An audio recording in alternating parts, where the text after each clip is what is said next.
just because the Prime Minister dressed up in racist costumes so many times he can't remember them all doesn't mean every single Liberal is a racist. Just because the Prime Minister had tried to help a corporation avoid prosecution after it stole from some of Africa's poorest people doesn't mean all Liberals are racist. Just because about a half dozen Liberal MPs who are racial minorities have complained about his treatment of them does not mean that all Liberals are racist. That is guilt by association. Why doesn't the Prime Minister opt instead for personal responsibility? The Honourable Government House Leader. Mr. Speaker, I hope that I've been clear in all of my comments, that I respect the honourable colleagues on the other side, just as I believe they respect the colleagues that are on this side and the work that we do and the people that we are. There are times in our political discourse where we see things that are abhorrent, and all I would ask is that we equally call it out. When I saw swastikas on the street, when I saw what had happened, it's time to move on. And what I would ask is, instead of trying to inflame the situation, let us de-escalate the situation. Let us work together to find a way to stop the lockdown that is happening of this city, so that citizens can move forward with their lives and any legitimate grievances can be fairly heard. The Honourable Member for Carleton.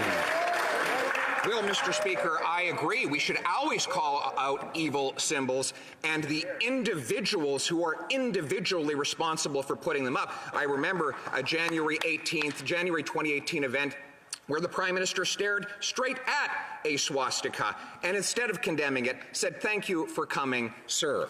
We on this side condemn evil symbols whenever they are used. I do respect that member. I just wish his government would respect the thousands of people who are fighting for their livelihoods right now, who are trying to do the best to get this country back on track. The Honourable Government House Leader.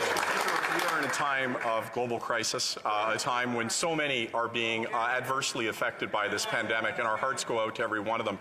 The way in which we have discourse for each other will define this moment for all of us. And to those that are peacefully protesting, I would ask that their point has been made. It's time to go home and do it a different way. That continuing to lock down this city and continuing to do what's happening, it is deeply disturbing for Canadians to see the way that this city and our symbols are being treated. And I would ask the Conservatives to also join with us to ask that they go home, and let's do this responsibly. Let's have responsible dialogue. I respect the member opposite. Let's do this the right way. The Honourable Member for Carleton. Well, the problem is they've shown no respect for the people. This country right now is like a raw nerve, and the Prime Minister is jumping up and down on it again and again with his inflammatory rhetoric. We're talking about people who have 14-year-old kids that are suicidal after 2 years of lockdowns. I just spoke to a waitress whose business was wiped out by lockdowns. I'm talking to truckers who've been serving food on our plates throughout this, and these are the very people, honest, hardworking, shirt off your back type of people, that this Prime Minister keeps attacking. The Honourable Government House Leader. We'll wait to start the time. Okay, very good. Please go. Mr. Speaker, again, I encourage the member to just think about, as he's talking about de-escalating and having civil discourse, his tone and how he's approaching this issue. This is a time that is incredibly delicate. We are in a moment where there is a raw nerve that is being touched. How we talk to each other, Mr. Speaker, how we deal with one another. I'm going to interrupt the Honourable Government House Leader and just wait till everything calms down a moment, and then allow him to start from the top, because I'm sorry, I didn't have a chance to hear it all, and I'm sure the Honourable Member from Carleton asked a question and he wanted an answer to, and he wants to hear it, and we're just not hearing anything because of the noise.